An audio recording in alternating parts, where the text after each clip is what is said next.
Babaji and the 18th SIDDHA KRIYA Yoga tradition. 6th chapter. SIDDHA Tirumular. Tirumular's mission. Tradition has it that he, Sundaranatha, was one of the disciples of Nandi Devar and that he lived on Mount Kailash, the abode of Lord Shiva. He was inspired to seek out his friend and Guru Bhai, fellow disciple of a common Guru, that Siddha Agastya in the Pothigai mountains of southern India. Rishi Sundaranatha was a Jivan Mukta, living liberated person who had realized God and whose birth was not as a result of past karma. He had taken birth by his own choice out of compassion of ignorant humanity. En route, he worshipped at the hallowed shrines in Kedarnath, Pashupatinath in Nepal, Kashi, Kanchi, Tiruvatikai and Tillai. Crossing the Kaveri river, he reached Tiruvavadurai, where he worshipped the presiding deity and left the shrine rather reluctantly.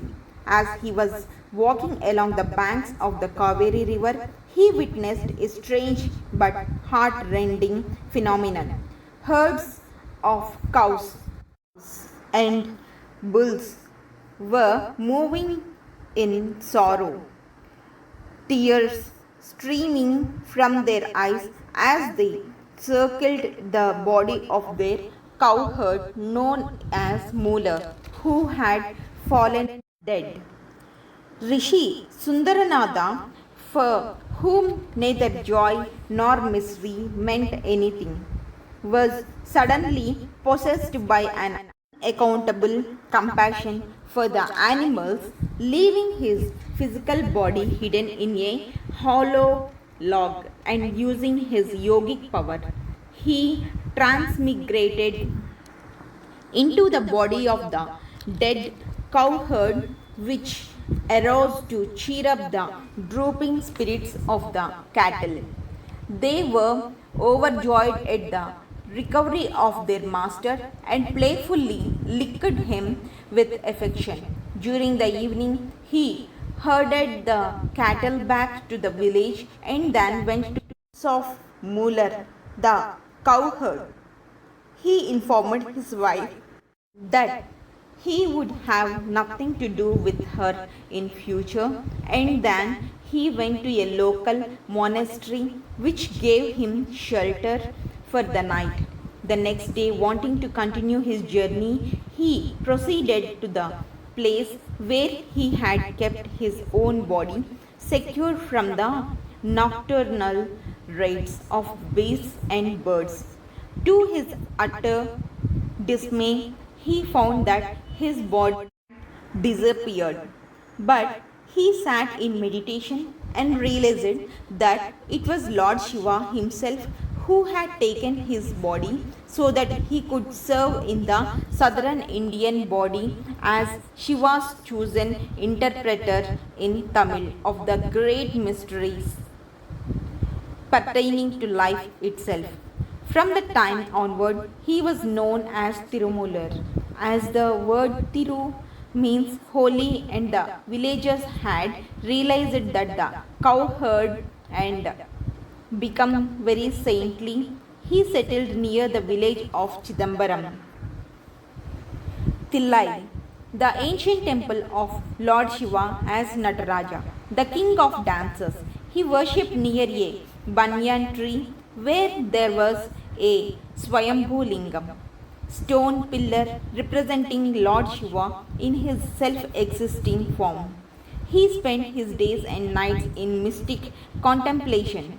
Tradition has it that at the end of each year he would break his meditation long enough to speak out one verse of 4 lines, which summarized what all he had realized during that year. He flourished in this manner for 3000 years. Natarajan 1979, Subramaniam 1979, Velan 1963.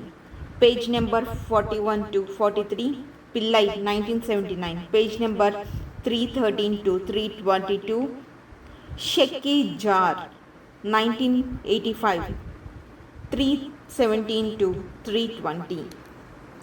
He recorded 3000 poetic verses entitled Mantramalai, garland of mantras arranged in 9 books called Tantras, and a preface. In the preface, he records the noble purpose for which he wrote his masterpiece. The bliss I gained may the world gain. Let me explain how. On one taking recourse more and more to the mantra, the mystic word Nama Sivaya, the 5 letters, and experiencing it in every fibre of the body, the heaven dwelling content of the Vedas will of its own accord reveal itself. T.M. verse 85, as translated by G. Vanmikantam in Sheki Jar 1985, page number 321. Today it is known as Tirumandiram, one of the greatest texts of yoga and mystic truth ever written. The word Tiru means holy in Tamil, and the word Mandiram is the Tamil word for the Sanskrit term mantra or sacred symbol, which may convey either the meaning of devotional prayer or sound formulae, which may open one's consciousness to a higher level. In some of the later books, he speaks of special mantras to be used in rituals for particular deities. He also gives the full meaning of the primordial mantras Om and Namah Shivaya.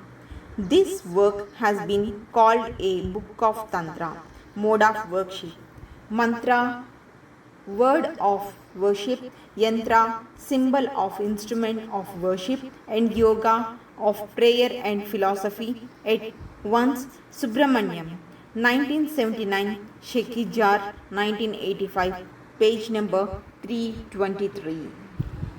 Tirumala's God is Shiva, the transcendent being, the Godhead, the Lord of gods and of ours too, the Lord who all space pervades and the 7 worlds ocean bound transcends. None doth know his nature true. T.M. verse 32, Subramaniam 1979. And the one God there is. He pervades the 10 directions around. In which direction can we say he is not there? So do thou take refuge under shade of his holy feet. Then shalt thou cross the roaring sea of karma and reach the shores of the beyond. T.M. verse 1451, Subramaniam 1979. The quintessential message of Tirumandiram. Tirumular proclaimed that he lived for aeons in a divinely transformed body. After becoming unite with the feet of grace of the divine Nandi, that is the bull, supramental Ishvara or supreme master of being, and seeing the unfalling play of the divine in the golden world of knowledge, I lived for an incomparable long life of 7 crores of yugas. Tirumandiram. T.M. verse 74, note 1 crore equals to 10 million. I lived in this body for numberless crores of years. I lived a world where there is neither day nor night. I lived under the bjorn feet of my Nandi. TM verse 80. By the grace of Nandi, I sought and become one with the truth consciousness. By Nandi's grace, I lived on. TM verse 92. If the body is allowed to live on, that is, if I have the will to live on, it will continue to live for numberless crores of years. By the flaming light of the sun and the moon, which are in the constricting Mooladhara physical center, even the hair has become supple or tender, luminously shining and shedding light. TM verse 93. If the god of death comes, I would throw him out by the sword of knowledge. If Shiva, the divine, comes, I would surely go with him. I have cut and destroyed the rigid cycle of karma and birth in this world. Who can stand against the might of tapas, which comes by aspiration in the soul? TM verse 2968. The Nandi bestowed upon me his grace by resolving the conflicting oppositions of life, making me free from disease and of aging, senility, and from the necessity of counting my age. The difficulties and sufferings which confronted me before surrendered reverentially to me.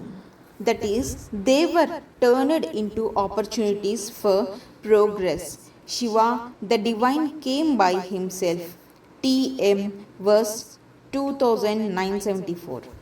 If one gets the realization by which he becomes one with the divine himself, all the impurities and ignorance will be destroyed. The animal nature will go away. For one who can get this unity with the divine, his body will become saintlessly pure, dissolving the 8 kinds of impurities, and it will live on in this wide world as a pure body. TM verse 2320.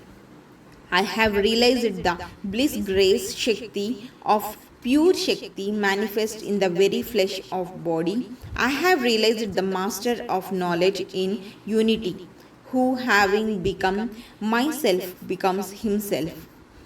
That is, I become himself. Who is the origin of God and who is the excellent light of vastness? TM verse 2324. In unity, I lived many aeons of life by becoming one in my inner consciousness with the state of the divine Shivagati, with the heaven further beyond, that is the supramental heaven, and with the consciousness itself. TM verse 2953. The Supreme Lord, who has given me knowledge, has entered into me, and having transformed my body of flesh into a conscious body, or having manifested himself in the very flesh of my body, abides with me ever. TM verse 1529. Not being involved with or attached to the principles of body, elements, kala or mind, time, maya, etc., if one becomes united with the truth of the beginningless knowledge in the ever existing or endless heaven of the divine, one can get a deathless and excellent body via parakaya, that is, a deathless transformed body of par excellence. TM verse 643. Tulasi Ram, 1980, page number 457 to 458, 464. Among the eightfold siddhis or yogic miraculous powers is mentioned the attainment of a transformed excellent body, parakaya, which is not rigid or unbreakable, that is, supple or plastic enough not to break down by rigidity, and not burning, that is, possibly a cool body without burning sensation of heat, by and through the realization of the soul's oneness with the all pervading universal Lord. TM verse 668, Tulasi Ram, page number 459. One who has the knowledge or inspired knowledge of thrice 7, that is 21 principles of the sun which is a symbol of the heaven of truth knowledge, can attain deathlessness, youthfulness, free from aging, senility, a rich, transformed body, the beautiful form of the divine, along with a power to give the deceased or dying aspirant the golden earth as abode. TM verse 706. If one is always united firmly with the beautiful divine Shakti of the blue, I swear upon Paranandi, the supramental Godhead, that shrinking of skin and graying of hair will go away and one will become young. TM verse 734, Tulasi Ram, 1980, page number 460. Many of the ancient sages and seers, in emphasizing the importance of the soul, inadvertently began to ignore the value of the human body. It later became a fashion to decry the body. The human body for centuries was the target of attack. Reputed scholars and theologians invented many terms of contempt for it. All this was done to glorify the soul. The irony was the soul could never aspire to reach salvation unless it was able to have the support and cooperation of the physical body. Tirumular was the first to challenge this fashion of denigrating the body and to raise questions such as what is the soul or life minus its body? What is the role of the body? Is the body a thing or worth? He also furnished answers, and his teachings become the basis for a new school of thought, Siddhantam, which means the perfection of life, from the words Siddhi, which means perfection, and Anta, which means goal or conclusion. The word Siddhantam appears from the first time in Tirumandiram. The body is as important as the soul. Divorced from the body, the soul is not. If the physical body perishes, it is a doom to the soul, and one would not attain the true knowledge firmly. So, by knowing the technique of tending and nourishing the body well, I not only tended and nourished the body, but the soul too. TM verse 724. Time was when I despised the body, but then I saw the God within the body. I realized it in the Lord's temple. As so I began preserving it with care infinite. TM verse 725. Tulasi Ram, 1980, page number 460. If Bindu, a lower form of pranic energy, standeth retained in body, life ebbeth not, great strength, energy, intelligence, alert, tapas, intensive practice, contemplation, maunam, silence, and siddhis, yogic powers enduring. All these are attained. If Bindu conserved true, TEM, verse 1948, Subramanyam, 1979. Thus is the message proclaimed by Tirumular. The body may be a fleshy tenement, But as the soul or jiva is only a tenant if needs a tenement, the fact that the tenement is fleshy is no reason for decrying it. On the contrary, as it is fleshy and therefore vulnerable, the matter required great consideration. The flesh is subject to a thousand ills, and it is man's duty to protect it from these ills. The body, like glass, must be handled with care. The Siddhas knew of the fragility and delicateness of the mechanism with which they had to deal. They therefore made a thorough study of the physical body and other more subtle bodies, with the help of which alone the soul can reach the goal. Before dealing with the soul itself, they had to deal with the soul's every envelope.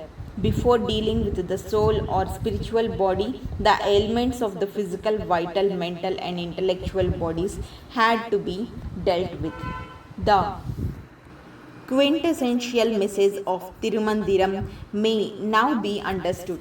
The supreme reality, Shiva or absolute truth, is to be realized not only in the spiritual plane by awakening, but also to be made manifest progressively in the other planes and corresponding bodies, intellectual, mental, vital, and ultimately even the physical, wherein the body glows with the fire of immortality. The dance that is in letter 2. It is a dance joys. It is a dance of dissolution. It is a dance that leads to bliss. It is a dance that is Shivalinga.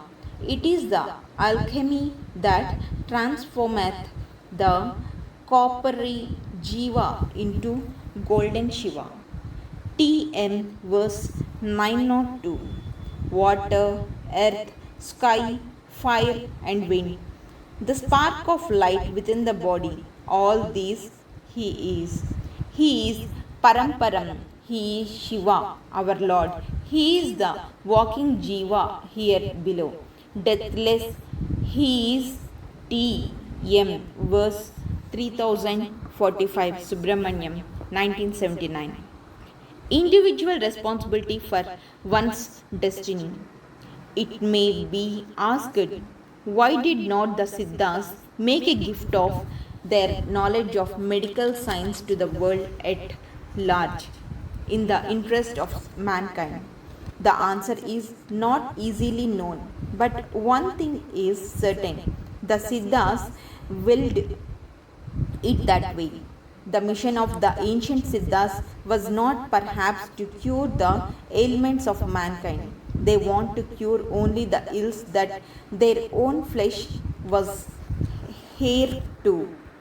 Each man has to work out his own salvation. Indeed, Tirumular believed that each one is responsible for his destiny. He openly declared that there was no such thing as destiny, superimposed on man by a divine will, totally diverged from his own deeds. It is indeed the deeds of man that shape his destiny. Let him who sowed harvest what he sowed.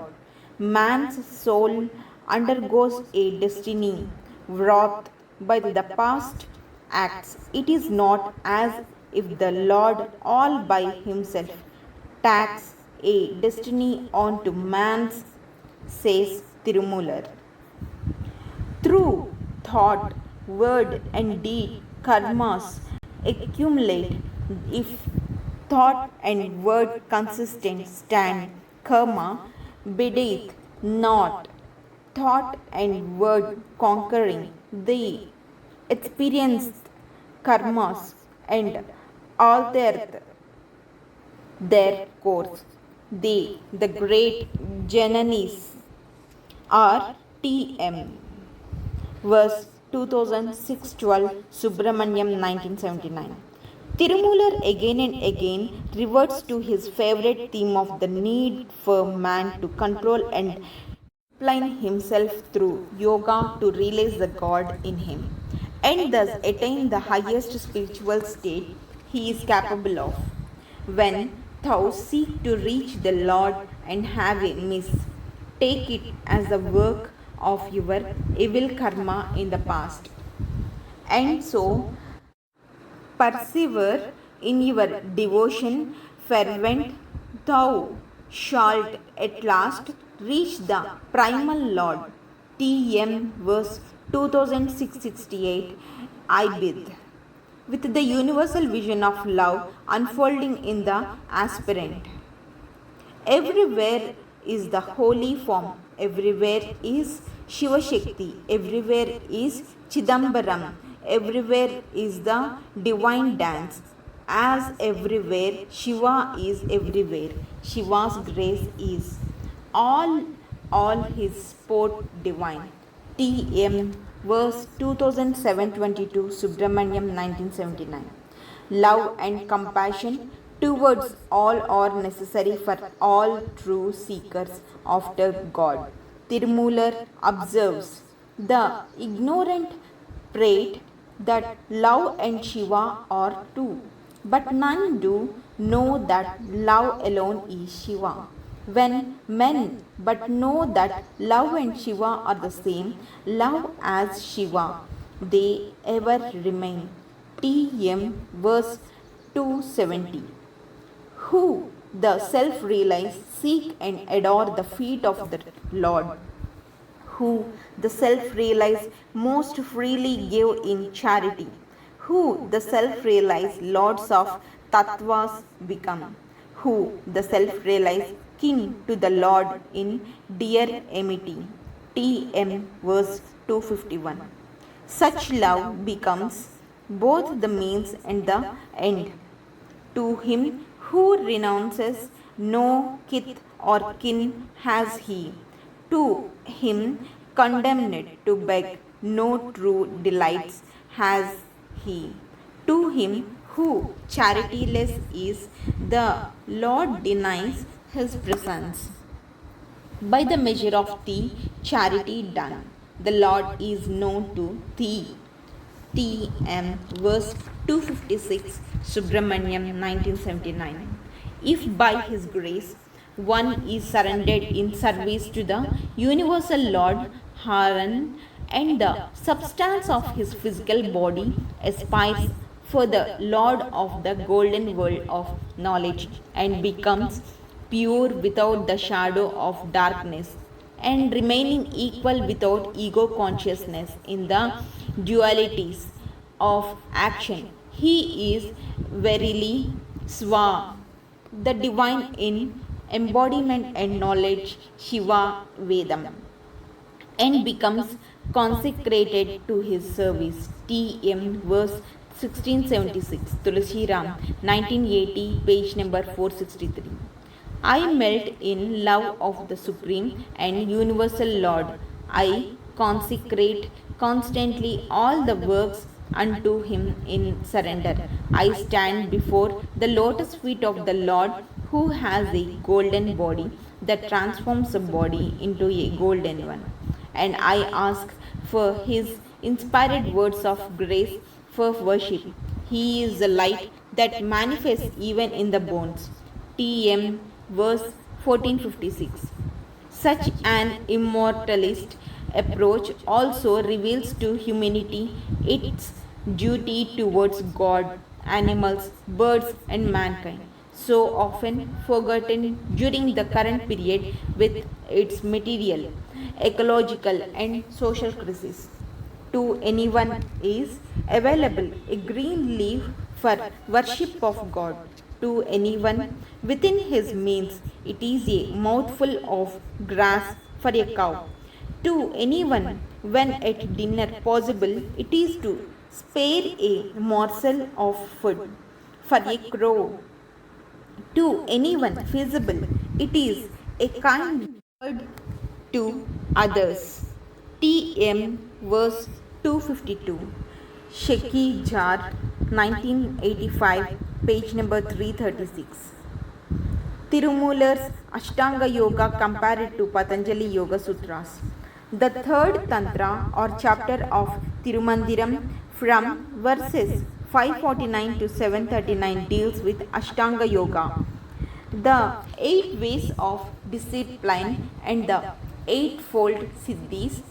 T.R. Tulsiram demonstrates that these disciplines and siddhis far exceed the concept and attainment of the Ashtanga Yoga of Patanjali or perhaps any other system of Ashtanga Yoga known to us. Tulsiram, 1980, page number 822, 854. Patanjali was, Tulsiram states, possibly a contemporary of Tirumular and may have been the same person whom Tirumular in his Tirumandiram refers to as one among the 8 fellow disciples under their common guru by the name of Nandi. T.M. verse 67. Tirumular recorded that 4 of them sought to spread the teachings of yoga, each in a different direction. T.M. verse 70. Patanjali did not give any personal references to his realizations nor to the transformation of his nature and body. His references to truth-bearing consciousness. Raktambara Tatra Prajna, chapter 1, verse 48. The truth-conscious world, chapter 3, verse 5. And the Samadhi of oneness with the truth law of the waters of grace, chapter 4, verse 29, appear to be rather visions of the supramental truth with no direct touch or bearing upon the many kinds of siddhis spoken of by him. In chapter 3, verse 51, while Patanjali warns that attachment to such siddhis may prevent the seeker from attaining self-realization, Kaivalyam, he is silent, however, on the manifestation of divinity through such siddhis in one in whom self-realization is already firmly established. Tulsiram points out that the disciplines and siddhis or Tirumular were clearly of a supramental nature, resulting after the realization of the supramental truth world. We here repeat again that the Ashtanga Yoga of Tirumular makes the realization of the vast truth world as the goal. T.M. 589, 619, 628, 631, 641, 333 to 336, and the eightfold siddhis, which include deathlessness of body or realized by the truth consciousness, grace, light after the firm realization and possession of the supramental truth knowledge. T.M. 649, 668, 643, 702, 2062, 2952. And his deathless body meant a change in its substances or cells. Bhuta Padai Bodha Medhai, T.M. 684, 1705, 1707, 668, which bear the divine presence of the Shakti and become conscious of her, and are linked up with the divine rhythm of universal play by expansion and contraction of all the cells of the body. T.M. 682, 2863, 2833, 2860, 2589, 2940, 706, 1787 and 1726. His body became luminous and free from the rule of the inconsistent darkness of matter and from death. T.M. 4, 15, 1517, 1522, 1996, 2051, 2050, 2054, 20, 316, 2694, 2695, 11493, 3027, 3045, 2001. Tulasi Ram 1980, page number 843. Tulasi Ram's study clearly demonstrates that Tirumular attained a state of divine transformation which encompassed the physical plane of existence. It includes many fascinating parallels between the experiences described by Tirumular, Ramalinga, Aurobindo, and the Mother.